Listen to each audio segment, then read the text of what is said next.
Hello students, स्वागत है सबका आज के सेशन में। आज मैं बात करूंगा लीनियर इक्वेशन की ही, बट यहां पर हम बात करेंगे टू वेरिएबल्स।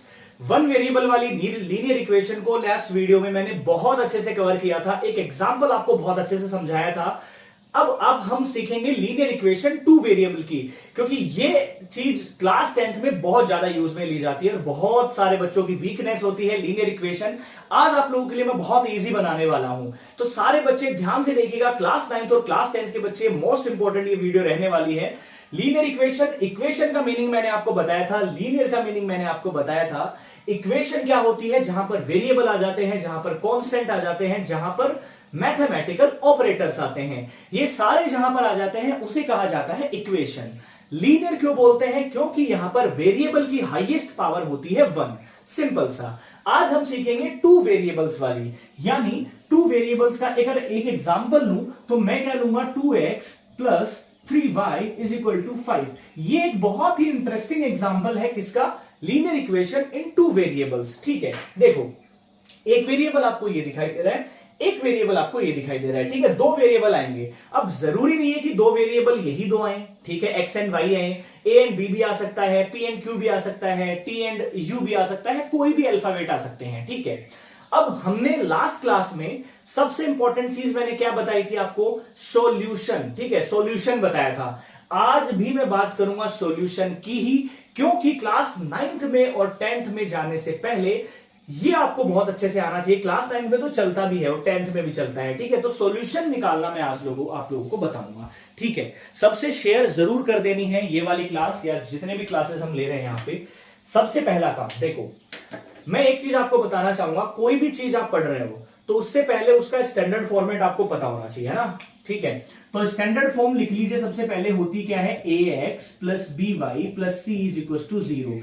ये होती है standard form of linear equation in two variable, यानी कि x के साथ जो भी नंबर आ रहा होगा वो a होता है, y के साथ जो आ रहा होता है वो b होता है, और जो बच गया वो क्या होता है? c होता है। ठीक है, अब सबसे पहले अगर मैं इसी सवाल को रिपीट कर लूं, ठीक है, यही सवाल मैं ले लेता हूं। सवाल है 2x plus 3y is equal to 5, और मुझे यहां पर क्या बताना है? आप बताइए मुझे, a b c निकाल करके बताइए, क्योंकि 9th में पहला सवाल यही पूछा जाता है कि क्या यहां पर a होगा, क्या b होगा और क्या c होगा। तो जिसको भी ये स्टैंडर्ड फॉर्म पता होगी, ठीक है, जिस भी बच्चे को स्टैंडर्ड फॉर्म पता होगी, मैं बता रहा हूं उस बच्चे के लिए बहुत इजी होने वाला है। ठीक है, यहां पर देखिए a इंटू में x प्लस बी इंटू में y plus C is equal to 0। ठीक है, अब यहां पर आपको सीखा था कि x के साथ a होता है, यानी कि यहां x के साथ कितना है? 2, यानी कि a की वैल्यू यहां पर है 2। ठीक है, चलिए b कितना होता है? y के साथ हमेशा b होता है, b की वैल्यू है 3, और c हमेशा अकेला होता है। बट एक चीज ध्यान दीजिएगा, कोई बच्चा अगर c की वैल्यू प्लस 5 लिख देगा वो गलत हो गया। क्यों? क्योंकि स्टैंडर्ड में देखिए c कहां पर आ रहा है? बराबर के लेफ्ट साइड में आ रहा है। तो पहले आपको इसको चेंज करना था, और चेंज करके क्या लिखना था? 2x plus 3y minus 5 is equal to 0, यानी कि ये जो 5 है अगर लेफ्ट साइड में उठ के आएगा तो माइनस का हो जाएगा, और यही हमें करना था। अब आप c देखिए कितना हो रहा है? c हो रहा है माइनस का 5, तो जो बच्चा प्लस 5 कर देता उसका गलत हो जाता। तो पहला काम जो linear equation in two variable में था वो यही होता है कि भैया a बताओ, b बताओ और c बताओ। ठीक है, और इसको रटना नहीं है। ठीक है, रटोगे तो कोई फायदा होने वाला है नहीं। ठीक है, कोई फायदा नहीं होगा, ऐसे ही घूमते रह जाओगे फालतू में। रटिए मत, आराम से वैल्यूज को फाइंड करना सीखिए, बस ये वैल्यूज को निकालना मैंने बताया है। समझ गए मेरी बात को? चलिए आगे बढ़ते हैं। अब आता है इसका सॉल्यूशन वाला पार्ट। ठीक है, सॉल्यूशन वाला पार्ट आता है, बहुत इंपॉर्टेंट पार्ट है सॉल्यूशन इसका। और सॉल्यूशन का मीनिंग मैंने लास्ट क्लास में ही बताया था आपको। ऊपर मैं लिख देता हूं, चलो ax plus by plus C is equal to 0, ये आपको दिमाग में चलती रहनी चाहिए। ठीक है, अब मैं एक एग्जांपल लेता हूं, ठीक है, और एग्जांपल में मैं आपको समझाऊंगा सॉल्यूशन निकालना, सॉल्यूशंस की बात करूंगा। और एग्जांपल मैंने ले लिया 4x minus 2y is equal to 8। ठीक है, सिंपल सी बात। देखो ये स्टैंडर्ड फॉर्मेट है, ये मैंने इक्वेशन ली, और मैं ये बोल रहा हूं कि भाई साहब आप इसका सॉल्यूशन निकाल के बता दीजिए। तो बच्चे सोचेंगे सर इसके सॉल्यूशन से मीनिंग क्या है आपका? ठीक है, कुछ बच्चों के दिमाग में आ सकता है सर सॉल्यूशन से मीनिंग क्या है आपका? तो भैया सॉल्यूशन से मेरा मीनिंग ऐसा है कि मैं यहां पर x की जगह पर क्या रखूं और y की जगह पर क्या रखूं, ताकि मेरा क्या आ जाए, left hand side is equal to क्या आ जाए, राइट हैंड साइड आ जाए। मतलब सॉल्यूशन का मतलब एक ही होता है, चाहे आप 7th में पढ़ रहे थे, चाहे आप 8th में पढ़ रहे थे, चाहे आप 9th में पढ़ रहे हैं, ठीक है। ये हमारा क्या है, ये हमारा है लेफ्ट हैंड साइड और ये हमारा है राइट हैंड साइड। तो भैया सिंपल सी बात है कि मैं x और y की कोई ना कोई वैल्यूज रखूंगा यहां पर, जिससे क्या हो जाएगा, y का आंसर 8 आ जाएगा हमारा। तो जो x और y की वैल्यूज है, जो हम वैल्यूज पुट करेंगे वही सॉल्यूशन कहलाता है। यानी कि x और y का जो आंसर आएगा वही हमारा क्या कहलाता है, एक सॉल्यूशन। यानी कि जो x की एक वैल्यू आ जाएगी, y की एक वैल्यू आ जाएगी, उसको कंबाइंड सॉल्यूशन बोला जाता है, कंबाइंड वन सॉल्यूशन बोला जाता है, ठीक है। अलग अलग आंसर नहीं देना है, x, y लिख के ब्रैकेट में लिखना है और वो पूरा वन सॉल्यूशन कहलाता है। अब दूसरा आंसर आएगा वो दूसरा सॉल्यूशन कहलाएगा। तो अब आप लोग ये देखिए कि यहां पर मैं x और y की मेरी मर्जी से कोई भी वैल्यू रख सकता हूं, जितने भी नेचुरल नंबर है सारे पुट कर सकते हो आप। सबसे पहले इसको देखिए, मैं यहां पर लिख रहा हूं 4x माइनस 2y बराबर 8, ठीक है। आप किसी भी एक वेरिएबल को पकड़ लेना, ये क्लास 9 का बहुत इंपॉर्टेंट कॉन्सेप्ट है। किसी भी एक वेरिएबल को पकड़ लो, तो मैं मानता हूं कि भैया हमने x को ले लिया, सर x को पिक कर लेते हैं एक बार। अब x की वैल्यू मैं 0 से लेकर प्लस की कोई भी वैल्यू रख सकता हूं मेरी मर्जी से, 0 से माइनस कुछ भी रख सकता हूं मेरी मर्जी से। तो सबसे पहले मैं x बराबर क्या रखता हूं, 0 रखता हूं। तो आप पुट करिए एक बार, तो 4 इंटू में 0 minus 2y is equal to 8। ये पूरा पार्ट 0 हो गया, माइनस का 2y बराबर 8 आएगा। और क्लास 7th में हमने सीखा था, 8th में हमने सीखा था, ये 2 कहां जाएगा, डिवाइड में।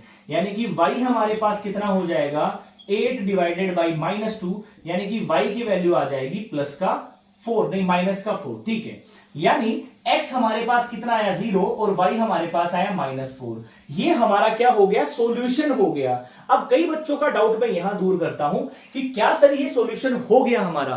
तो आप क्या करिए, x की वैल्यू 0 और y की वैल्यू -4 वापस से स्टार्टिंग में रखिए, इसके जगह। तो मैं x की वैल्यू तो रखता हूं 0 भैया, ठीक है, और y की वैल्यू कितनी रखता हूं मैं, 2 इंटू में माइनस का 4, और आंसर देखता हूं 8 आता है या नहीं आता है। ये हमारा 0 आएगा, -2 -4 होता है प्लस का 8। तो मैं बोलूंगा बिल्कुल सर आंसर तो आ रहा है। तो ये एक सॉल्यूशन हो गया, ठीक है, एक सॉल्यूशन हमारा हो गया।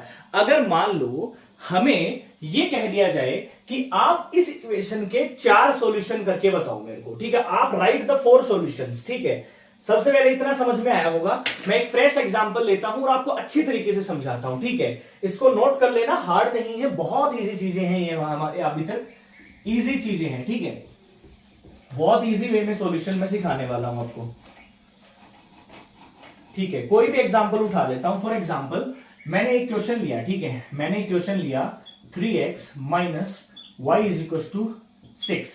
ये मैंने एक इक्वेशन ले ली, ठीक है, समझो, ये मैंने एक इक्वेशन ले ली। अब मुझसे क्या कहा गया है, मुझसे सवाल पूछा गया है राइट 4 सॉल्यूशंस, ठीक है, 4 सॉल्यूशंस ऑफ अबव इक्वेशन, ठीक है, अबव इक्वेशन।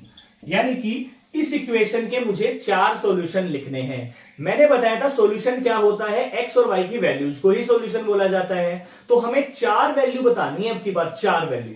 तो बारी बारी से करते हैं। देखो सबसे पहले क्या करो, आप x की वैल्यू 0 पुट करो, सबसे पहला काम। आप हमेशा x को पकड़ लो, कोई दिक्कत नहीं है। तो x की वैल्यू पुट करेंगे तो 3 इंटू 0 आएगा, माइनस y बराबर 6 आएगा। ये पार्ट हो गया 0, तो माइनस y बराबर आएगा 6, y की वैल्यू आएगी माइनस का 6। यानी कि ये हमारा एक सॉल्यूशन आ गया। क्या सॉल्यूशन आया, पहले लिख दो x, बाद में लिख देंगे y की वैल्यू, यानी कि ये हमारा क्या कहलाएगा, एक सॉल्यूशन हो गया। चलिए अब बात कर लेते हैं दूसरे सॉल्यूशन की। अगर मैंने x की वैल्यू 0 रखी है तो मैं x की वैल्यू 1 भी तो रख सकता हूं भाई। तो 1 रख दीजिए। अब यहां पर 3 इंटू में 1 minus y is equal to में 6, यहां से 3 इंटू 1 होगा 3 minus y is equal to 6। अब ये 3 कहां जाएगा, राइट साइड में जाएगा। क्यों, क्योंकि जब भी मैं वेरिएबल की वैल्यू निकाल रहा होता हूं तो लेफ्ट साइड में सिर्फ वेरिएबल को ही रखता हूं, बाकी राइट साइड में मैं भेज देता हूं। तो ये आएगा माइनस का y और 6, ये 3 उठ के अगर उधर जाएगा तो क्या हो जाएगा, माइनस का। तो माइनस का y बराबर आएगा 3, y की वैल्यू आएगी माइनस का 3, ठीक है, समझ रहे हो। तो ये दूसरा सॉल्यूशन आ गया। दूसरा आंसर क्या आएगा, x की वैल्यू 1 आई है, y की -3 आई है। ऐसे करते हुए हमें कोई भी 4 सॉल्यूशन लिखने थे, ठीक है, ऐसे ही हमें 4 सॉल्यूशन लिखने थे। अब मैं x की वैल्यू ले लेता हूं 2, कहां रखूंगा, सेम इसमें रखूंगा, 3 इंटू में 2 minus y is equal to में 6, 3 2 जा 6 होता है, minus y is equal to 6। अब ये 6 उठकर उधर जाएगा तो माइनस का हो जाएगा, यानी कि माइनस का y बराबर में 6 माइनस 6, ये 0, तो y का आंसर आएगा 0। अगला सॉल्यूशन क्या कहलाएगा, पहले मैंने बताया था x की वैल्यू लिखो फिर y का आंसर लिख दो। ये तीसरा सॉल्यूशन हो गया इस सवाल का। मतलब हमें क्या करना है, जितने भी लीनियर इक्वेशन के सवाल आते हैं, सिंगल इक्वेशन आती है, आप x की वैल्यू पुट करो, y की वैल्यू आती जाएगी, सिर्फ x और y से लेना देना है, बाकी किसी को कुछ नहीं छेड़ना है हमें। कहीं पर किसी सवाल में अगर पाई भी आ रहा है तो पाई को पाई रहने दो, पाई भी चला जाएगा, ठीक है, सिर्फ रूल्स को फॉलो करो।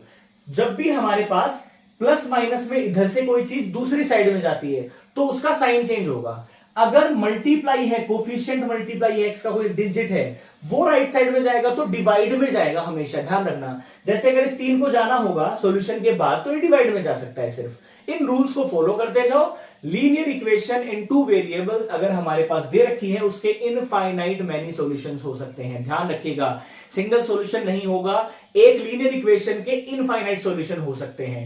ये क्लास 9th का आपका कॉन्सेप्ट था, लीनियर इक्वेशन इन 2 वेरिएबल। इसके बाद में मैं बताऊंगा आपको क्लास 10th का लीनियर इक्वेशन इन 2 वेरिएबल, और उसमें भी सबसे इंपॉर्टेंट चीज होती है ग्राफिकल सॉल्यूशन।